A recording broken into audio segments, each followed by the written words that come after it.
This season, we've had a lot of great players, but we have also had a lot of disappointing players. And that's exactly what I'm going to be talking about today. I'm going to be taking one player from every team in baseball and picking out the most disappointing player from each team. So pretty simple concept here. Now let's hop right into the video.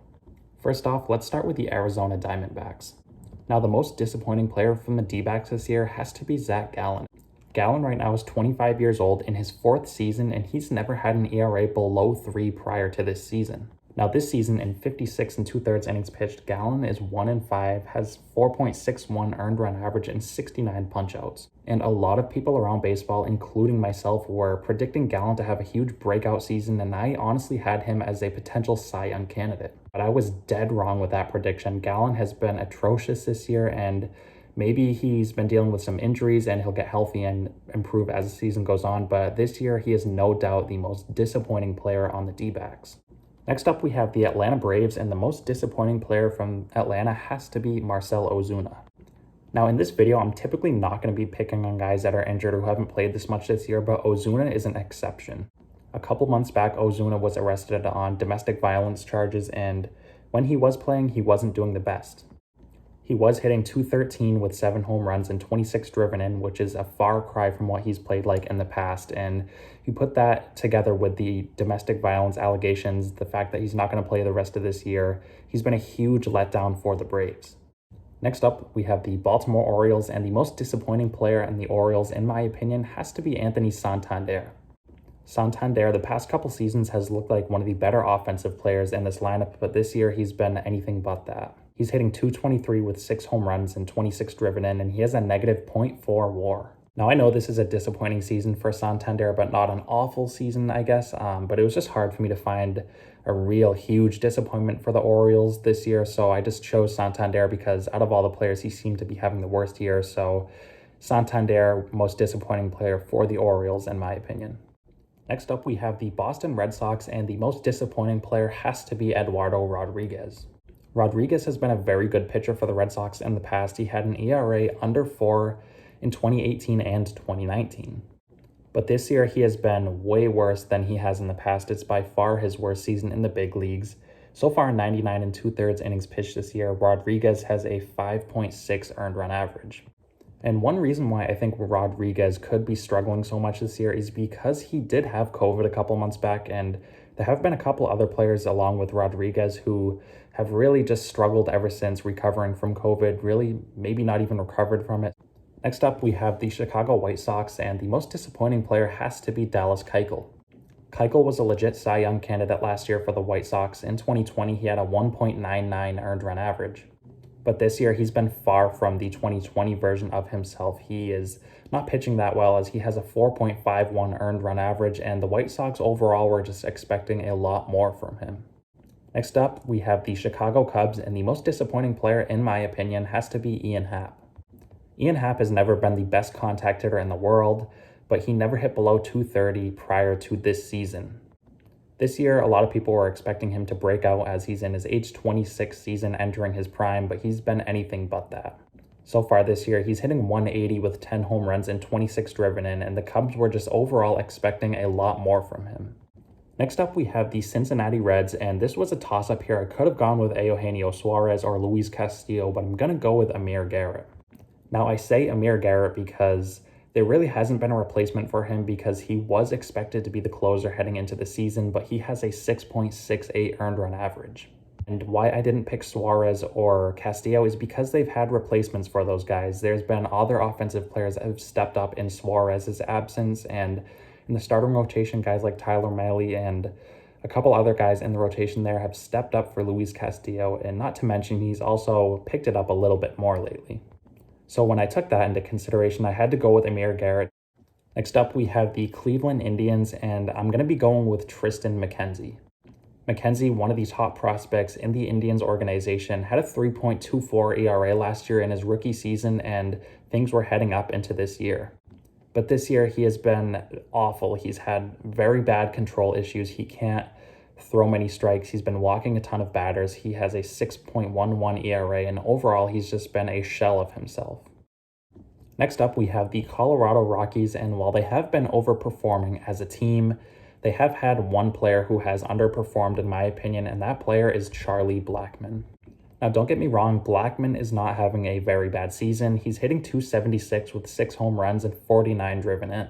But when you take into consideration that Charlie Blackmon hasn't had less than 17 home runs in a season since 2015, you really just see the drop off here because the power is diminishing in this guy. He's not really the best outfielder, and overall, he's just been not the same player this year. Next up, we got the Detroit Tigers, and I'm going to go with Willie Castro. Last year, Castro did only play in 36 games, which is a small sample size, but he had a great season. He hit .349 with 6 home runs and 24 driven in, and it was really a big coming out party for him in his rookie season.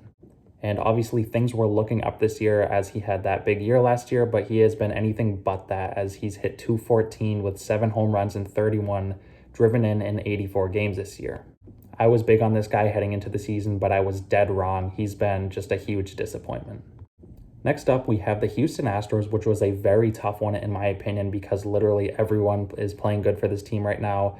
But one player I picked out is Martin Maldonado. Now, I say Maldonado because he's never really hit below 200 in his career. This year, he's hitting 182, but really you're not expecting much from him anyways, so he hasn't been all that much of a disappointment. But like I said, the Astros as a whole have just been so good this year. Maldonado, unfortunately, is just the odd man out here. Next up, we have the Kansas City Royals, and I'm going with Hunter Dozier. The hype was real around Hunter Dozier heading into this year as the Royals signed him to a 4-year, $25 million extension. But he hasn't lived up to the contract as he's only hitting .198 this year with 8 home runs and 30 driven in. Royals would not have paid him this money if they knew he would have performed like this season, so overall he's been a big disappointment. Next up, we have the Los Angeles Angels, and one of the most disappointing players in all of baseball this year is on the Angels, and it is Dylan Bundy. Bundy was always a huge prospect coming up with the Orioles, and he never really lived up to the hype until last season where he pitched to a 3.29 ERA in his first season in Los Angeles. And many people were expecting another big season out of Bundy, but he has really just not lived up to it. This year in 74 innings, he's been atrocious. He's 1-8 with 70 punchouts and a 6.66 ERA. And he's been so bad that he's been booted from the starting rotation, and he is currently pitching out of the bullpen. Next up, we have the Los Angeles Dodgers. In my opinion, the most disappointing player in all of baseball this year. It's Cody Bellinger. Bellinger was fighting some injuries earlier in the season, which could be attributed to his play so far. So far in 48 games, Bellinger's hitting .163 and he only has 5 home runs. And obviously, this is a huge difference from what he's played like in the past. This guy has been a perennial MVP candidate. He's been one of the best players in the game ever since coming up. So overall, he has been a massive disappointment. Next up, we have the Miami Marlins, and like a few other teams, this was tough to pick because there hasn't been a lot of huge disappointments on this team, but I'm going to go with Brian Anderson. Now, Anderson did have a good season back in 2019. He had 20 home runs and drove in 66. But this year, in 41 games, he's hitting .265, has only 5 home runs, and he's driven in only 15. So overall, I'm sure the Marlins were expecting a lot more run production from Anderson as he has been a fixture in the middle of this lineup for the past couple seasons. But they just haven't got that from him, so he's been a little bit of a disappointment. Next up, we have the Milwaukee Brewers, and we're going to be talking about Christian Yelich here. Yelich nearly won back-to-back MVP awards in 2018 to 2019 when he finished first and second in the MVP voting. But this year, he has been far from that. He's hitting .235, has 6 home runs and 28 runs driven in 67 games. And while his play's been awful on the field, I believe he was diagnosed with COVID recently, so that really sucks for him. You got to hope he's going to get better soon and hopefully return to the player he once was. Now we have the Minnesota Twins, and I'm going with Alex Colomé. Now, Colomé has been around for 9 seasons, and the only time he had an ERA above 4 was back in 2018. But this year, Colomé is pitching to a 4.7 earned run average, and he's just been a huge disappointment. You also need to take into consideration that this guy had a .81 earned run average in 2020, so the Twins were expecting big things from him. Next up, we have the New York Mets, and maybe a little bit of a surprise here, but I'm going to be going with Michael Conforto. Conforto's been one of the best offensive players for the Mets the past couple seasons. He hit .322 back in 2020, and he had 3 straight 25-plus home run seasons from 2017 to 2019. So it's safe to say the Mets were expecting him to perform very well this season, but he has been anything but that. He's hitting .198 with 6 home runs in his 68 games this season. Overall, a huge disappointment. Next, we have the New York Yankees, and I'm going to be going with Gleyber Torres. Torres, a couple years ago, was one of the best young players in the game. In 2019, he had 38 home runs as a 22-year-old. But this year, the power has just completely disappeared. In 91 games, he only has 6 home runs, and he's also only hitting .242. So obviously, with this guy, the talent is there. He has the talent to be a perennial all-star, but this year, he has just been nothing but a huge letdown. Next, we have the Oakland A's, and I'm going to be going with Matt Chapman. This one hurts me to say because Chapman's one of my most favorite players in all of baseball, but you can't deny the fact that this guy's been disappointing this year. He's hitting .216 with 14 and 47. And I understand this guy is really not known for his offensive prowess. He's arguably the best defensive player in all of baseball, but even for his standards, this year offensively has just been a big letdown. You just can't ignore the fact that this guy is leading the league in punchouts with 135. Next up, we have the Philadelphia Phillies, and I'm going to be going with Didi Gregorius. Gregorius really didn't play that bad in his first season in Philadelphia. He played in all 60 games, he hit .284 with 10 home runs, and he drove in 40. But this year, in 55 games, he's hitting .202 with 8 home runs. I know the home runs are right in par with last year, but the average has taken a huge dip, and Philadelphia has to be disappointed with his offensive production as a whole this year. Next up, we have the Pittsburgh Pirates, and I'm going to be going with a former prospect here in Mitch Keller. Keller looked like he was finally living up to the hype last year when he had a 2.91 ERA. But this year, he's been arguably one of the worst pitchers in all of baseball. He's been a starter in this Pittsburgh rotation, and he has a 7.04 ERA. So the hope that was surrounding this guy last year pretty much has to be diminished at this point. Next up, we have the San Diego Padres, one of the biggest disappointments in all of baseball. It's got to be Blake Snell. As many of you guys know, Blake Snell's been one of the best pitchers in baseball for a couple years now. Last year in 2020, he was a huge piece of the Rays World Series run. He had a 3.24 ERA last year. But this year in his first season in San Diego, in 84 innings pitched, this guy has a 5.44 ERA. And just watching the guy, you know he is just looking like a completely different guy than last year. He just doesn't look comfortable here, having a lot of command issues, just not the same pitcher he has been. Next up, we have the San Francisco Giants, and while they have had a lot of positives around their team this season, one guy who hasn't lived up to the expectations is Mike Yastrzemski. And this was another hard one because, again, the Giants have been the best team in baseball so far this year, so it's really hard to find one guy that's struggling, and really Mike Yastrzemski's not doing really that bad. But I had to pick someone, and I went with Yastrzemski because he's never hit below .272 in his career prior to this season where he is only hitting .227, so the average is down, and overall, I guess the average is one reason why he's been just a little bit of a disappointment this year. Next up, we have the Seattle Mariners, and I'm going to be going with Marco Gonzalez. In 2020, Gonzalez broke through as the Seattle Mariners ace. He pitched to a 3.1 ERA.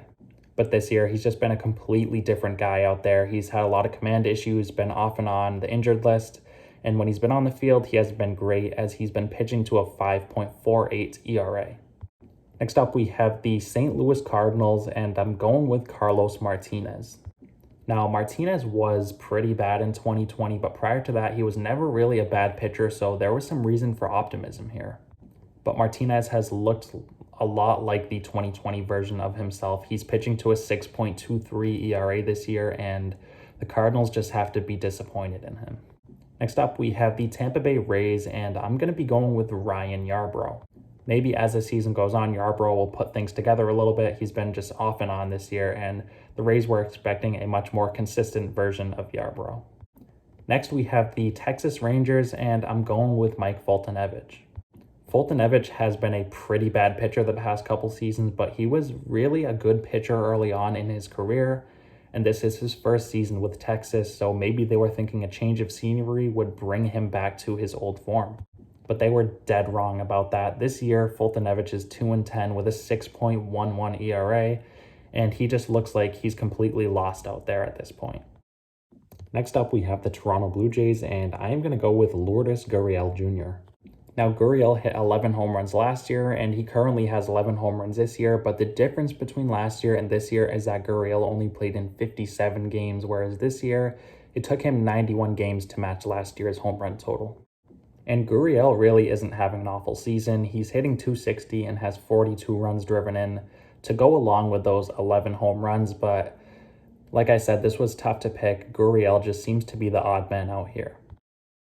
And last, we have the Washington Nationals, and I'm going to be going with Patrick Corbin. Corbin's been a very good pitcher throughout his career, and while he didn't have the best season last year, the Nationals were expecting a bounce-back season from him. So overall, this guy's just been a huge disappointment, and the Nationals have to be really disappointed in him as well. All right, so that's going to wrap the video up here today. You got my most disappointing player from every team. Now, I'm curious to see what you guys think, where you agree or disagree with me. Let me know what you guys think down below in the comments.